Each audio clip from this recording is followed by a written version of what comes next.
Hello everyone, कैसे हैं आप सब। आई होप आप सब अच्छे होंगे। आज का वीडियो एक रिक्वेस्टेड वीडियो है और आप सब लोगों के लिए बहुत ही ज़्यादा यूज़फुल है।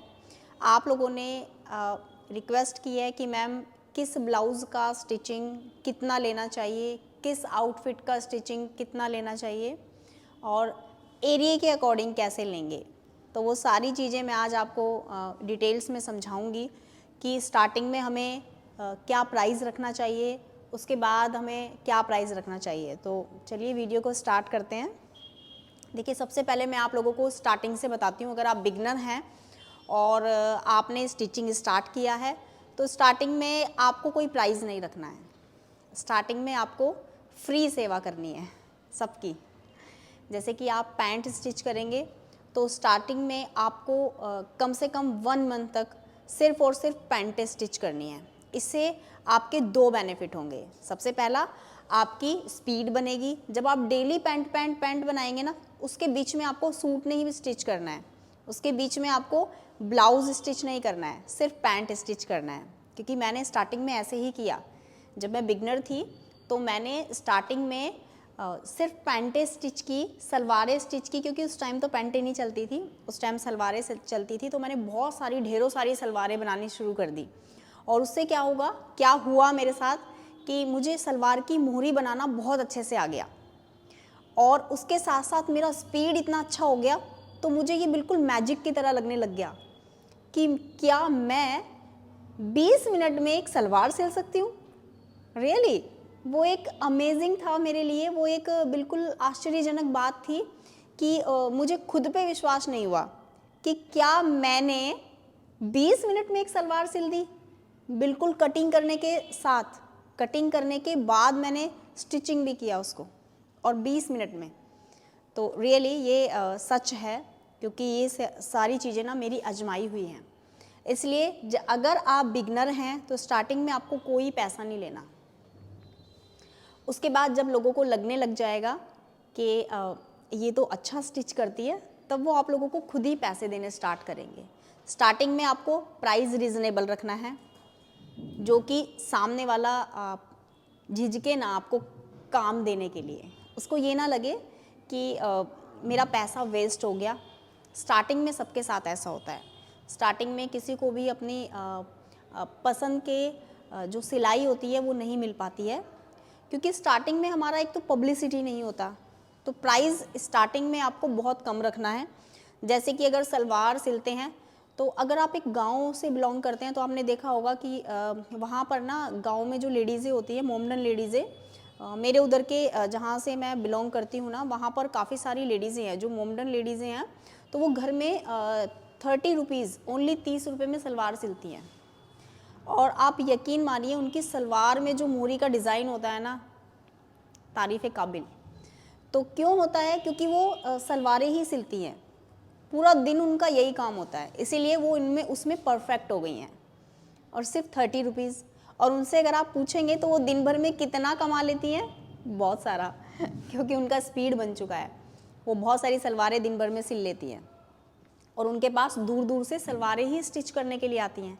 और वहाँ पर लेडीज़ें क्या करती हैं, सिर्फ और सिर्फ सलवारें ही सिलवाती हैं।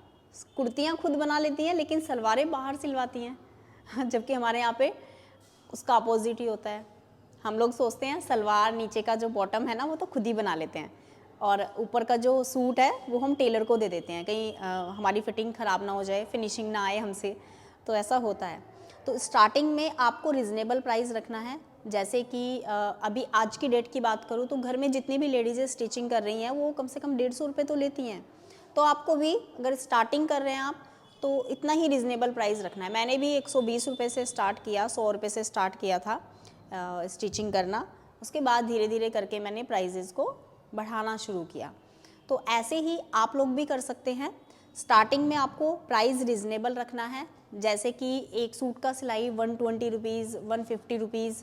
अगर आप बिगनर हैं और इस लाइन में नए नए आए हैं तो मैं बात कर रही हूँ, लेकिन अगर आपका बुटीक है तो फिर आपको स्टिचिंग सिंपल सूट का और सलवार का 250 के अकॉर्डिंग रखना चाहिए। अगर आपका नॉर्मल बुटीक है तो, जैसे गली में कोई भी बुटीक होता है, एक नॉर्मल सी कॉलोनी में बुटीक होता है, या कहीं पे भी आप किसी कस्बे से बिलोंग करते हैं, तब भी वहाँ पर जो स्टिचिंग है वो 250 से 300 की रेंज में नॉर्मल सिंपल सूट का स्टिचिंग और सलवार का होता है। उसके बाद बात करते हैं हम सूट और पैंट की। तो पैंट का स्टिचिंग थोड़ा ज़्यादा होता है, उसमें लास्टिक भी अटैच होता है, उसमें बेल्ट भी अटैच होता है और बहुत सारी जगह पे तो लेडीज़ें उसमें लास्टिक भी लगवाती हैं, नीचे छोटा सा कट लगा के बटन भी बोलती हैं कि टेलर को कि यहाँ पर ना हमें छोटा सा कुछ डिज़ाइन दे दीजिए, कट लगा के बटन लगा दीजिए तो वो थोड़ा सा अट्रैक्टिव बन जाएगा, डिज़ाइन बन जाएगा हमारी पैंट में। तो वो सारे चीज़ें भी ऐड होती हैं पैंट में। तो अगर आप वो करते हैं तो ऐसे ही प्राइस उसमें ऐड हो जाता है। जैसे छोटा सा कट भी लगाते हैं तो कम से कम मिनिमम उसके 30 रुपीज़ तो ऐड होने ही चाहिए। और बटन तो आपको पता ही है कि 5 रुपीज़, 3 रुपीज़, 2 रुपीज़, कितने भी रुपीज़ का अकॉर्डिंग टू साइज़ के अकॉर्डिंग हमारा जो बटन होता है उसका भी प्राइस होता है। तो उसी के अकॉर्डिंग कितने बटन क्लाइंट ने बोला है अटैच करने के लिए, तो उसके अकॉर्डिंग आप वहाँ पर प्राइस को बढ़ा सकते हैं। तो ऐसे ही आप ब्लाउज़ का प्राइस भी ले सकते हैं। ब्लाउज़ आप कैसे स्टार्ट करेंगे, मैं आपको स्टार्टिंग से बताती हूँ। अगर आप बिगनर हैं तो आप विदाउट लाइनिंग वाला ब्लाउज़ बना के देखिए। उसमें गले में जो बुकरम यूज़ होती है वो नहीं लगाना है, उसमें सिर्फ कपड़े का ही एक पाइपिंग लगा होता है या फिर आप एक कपड़े की पट्टी लगा सकते हैं। तो उसके लिए आपको एक रफ फैब्रिक पे पट्टी को लगा के तब अटैच करना है और उससे क्या होगा, आपको उसका प्रैक्टिस हो जाएगा। क्योंकि हम यहाँ पर ये नहीं बता रहे हैं कि किस ब्लाउज़ का प्राइस कितना हो रहा है, उसके साथ साथ मैं चाहती हूँ कि आपको उस चीज़ के लिए भी बताऊँ कि ब्लाउज़ में फिनिशिंग कैसे आता है, आउटफिट्स में कैसे फिनिशिंग आता है।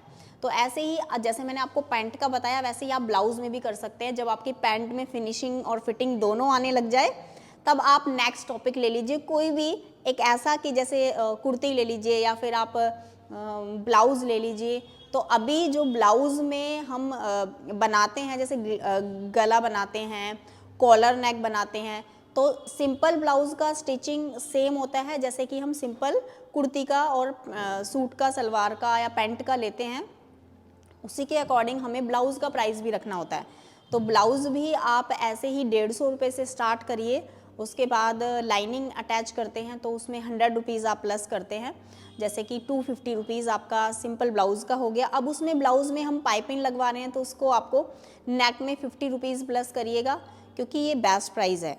और ऐसा भी नहीं है कि क्लाइंट को देने में कुछ प्रॉब्लम होगा, क्योंकि उनको भी पता है पाइपिंग जब हम अटैच करते हैं तो टाइम भी लगता है, टाइम के साथ साथ हमारा थोड़ा सा फैब्रिक भी लगता है और उसमें डोरी भी आती है, तो काफ़ी सारी चीज़ें इंक्लूड होती हैं। तो उसके लिए आपको 50 रुपीज़ उसमें प्लस कर देना है। बाकी एरिया के अकॉर्डिंग भी होता है। अगर आप अच्छे एरिया में हो तो कम से कम 500 रुपीज़ स्टिचिंग होता है ब्लाउज़ का, सिंपल ब्लाउज़ का। मैं आज की डेट में 500 रुपीज़ ले रही हूँ। बिल्कुल सिंपल ब्लाउज़ होगा, उसमें कोई पाइपिंग नहीं होगा और कोई भी उसमें कुछ डिज़ाइन नहीं होगा। बाकी डिज़ाइन के अकॉर्डिंग हम अलग अलग चार्जेस लेते हैं। जैसे हम पैडेड ब्लाउज़ का हमारा स्टार्टिंग चार्जेस है 2000 रुपीज़, जिसमें कि आपको पता है कि मैं इम्पोर्टेड पैड लगा के देती हूँ, जो कि मैं ऑर्डर पे बनवाती हूँ। उससे मेरे क्लाइंट बहुत खुश हैं और मेरे क्लाइंट भी बहुत दूर दूर से आ रहे हैं उन पैड की वजह से, क्योंकि उनको बहुत प्रॉब्लम आ रही है राउंड पैड में। उनका साइज़ भी हैवी लगता है, उनको कंफर्टेबल नहीं लगता। तो बहुत सारी प्रॉब्लम्स हैं राउंड पैड के साथ, क्योंकि मैं भी अपने क्लाइंट को बोलती हूँ और मैं अपने स्टूडेंट्स को भी बोलती हूँ कि हैवी साइज़ में थोड़ा प्रॉब्लम होता है राउंड वाला पैड जब हम अटैच करते हैं। तो इसलिए आप पैडेड ब्लाउज़ का भी अपने अकॉर्डिंग चार्जेस ले सकते हैं। जैसे कि नॉर्मल अगर आपका बुटीक है तो आप 1000 रुपीज़ लीजिए पैडेड ब्लाउज़ का प्राइस। बाकी अगर आउटफिट के ऊपर अगर हम जाएँ, जैसे कि सिंपल ब्लाउज़ मैंने आपको बता दिया है, मैंने आपको कुर्ती भी बता दिया, पैंट भी बता दिया, सलवारें भी बता दिया है। तो अभी हम चलते हैं थोड़ा डिज़ाइनिंग की तरफ। तो अगर हम डिज़ाइनिंग आउटफिट की बात करें तो अगर थोड़ा सा भी हम डिज़ाइनर आउटफिट बनाते हैं ना, जैसे कि कुर्ता या फिर कुछ ऐसा स्टाइलिश नीचे शरारा सूट, तो उसका हमारा तो स्टिचिंग प्राइजेस थोड़ा ज़्यादा है, क्योंकि हमारा जो बुटीक है और हमारे जो वर्कर्स हैं वो सारे वर्कर्स हमारे एजुकेटेड हैं। मतलब वो सारे फैशन डिज़ाइनर हैं जो कि एक अच्छे एरिया में काम करते थे। और अभी हमारे जो पास जितने भी वर्कर्स हैं वो सारे वर्कर्स हमारे अच्छे मतलब टैलेंटेड हैं और बहुत अच्छा काम भी करते हैं। तो इसी के अकॉर्डिंग हमारा प्राइस भी होता है। डिपेंड करता है कि आपके पास कितने लोग काम करते हैं, डिपेंड करता है कि आपका बुटीक कहाँ पे है, डिपेंड करता है कि आप काम कैसा कर रहे हैं, आपके क्लाइंट कैसे हैं, आपके पास किस टाइप का क्लाइंट आ रहा है। जैसे कि अभी मैं बात करूँ 1 महीना पहले, 1 मंथ पहले, वहाँ पर मेरा बुटीक यहाँ से थोड़ा छोटा बुटीक था, तो उसके अकॉर्डिंग जो एरिया था वो भी इस टाइप का नहीं था, एरिया भी एक छोटी सी कॉलोनी में था, तो उसी के अकॉर्डिंग हमारे प्राइस भी थे। तो यहाँ पर आने के बाद थोड़ा प्राइस को इंक्रीज़ करना पड़ा, बिकॉज़ हमारा एरिया भी बड़ा है, हमारे वर्कर्स भी बढ़ गए हैं, हमारे जो काम करने का तरीका है वो भी थोड़ा 1 स्टेप 2 स्टेप ऊपर हो गया है, तो उसके अकॉर्डिंग हमारा प्राइस भी बढ़ गया है। तो इसी तरीके से आप भी कर सकते हैं। एक जीरो से स्टार्ट करेंगे, बिल्कुल बिगनर हैं तो आप फ्री से स्टार्ट कर सकते हैं और बहुत बड़े लेवल तक जा सकते हैं, जो कि मेरा ये स्टेप अभी शायद से मिड में आ गया है। पूरा जीरो से स्टार्ट किया मैंने इस लाइन को, ABCD कुछ नहीं आता था, कुछ भी नहीं पता था कि कैसे इस लाइन को आगे बढ़ाया जाता है। फैमिली में या फिर किसी रिलेटिव में या फिर किसी फ्रेंड सर्कल में भी ऐसा काम किसी ने नहीं किया था। जब हमारे फ्रेंड सर्कल या फिर हमारे रिलेटिव्स या फिर हमारी फैमिली में कुछ इस टाइप का काम नहीं किया जाता, तब थोड़ा मुश्किलें आती हैं, क्योंकि हमें गाइड करने वाला कोई नहीं होता, हमें बताने वाला कोई नहीं होता। लेकिन मैं ये चाहती हूँ कि जो प्रॉब्लम्स मेरे साथ आई हैं वो आप लोगों के साथ ना आएँ।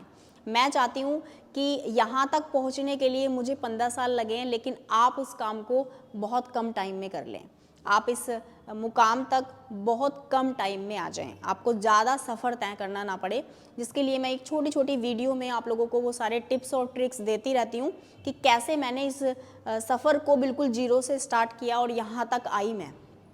बहुत सारे मेरे स्टूडेंट्स, मेरे सब्सक्राइबर्स, मेरे फॉलोअर्स मुझे मैसेज करते हैं कि मैम आप थोड़ा बताइए अपने बारे में, मैम थोड़ा इस बारे में बताइए। तो मैं चाहती हूँ कि मैं लाइव आके या फिर कुछ ऐसा वीडियो बना के आप लोगों को वो सारी नॉलेज दूँ जो कि आप चाहते हैं।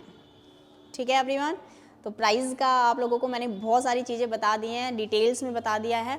अब मैंने जो स्टार्ट किया है अपना जर्नी, वो मैं जैसे इंगेजमेंट लहंगे, गाउन, ब्राइडल लहंगे, गाउन्स, तो वो उन सारी चीज़ों पे मैं अभी फोकस कर रही हूँ। मैं चाहती हूँ कि मैं वो सारे डिज़ाइंस बनाऊँ, लोगों के सपने पूरे करूँ। मैं चाहती हूँ कि मैं जो उनका एक रहता है ना, लड़कियों का खास तौर से रहता है कि मेरा ब्राइडल का लहंगा इस तरीके का होना चाहिए, कुछ इमेज बनी रहती है माइंड में, तो वो सारी चीज़ें मैं उनके सपने पूरा करना चाहती हूँ।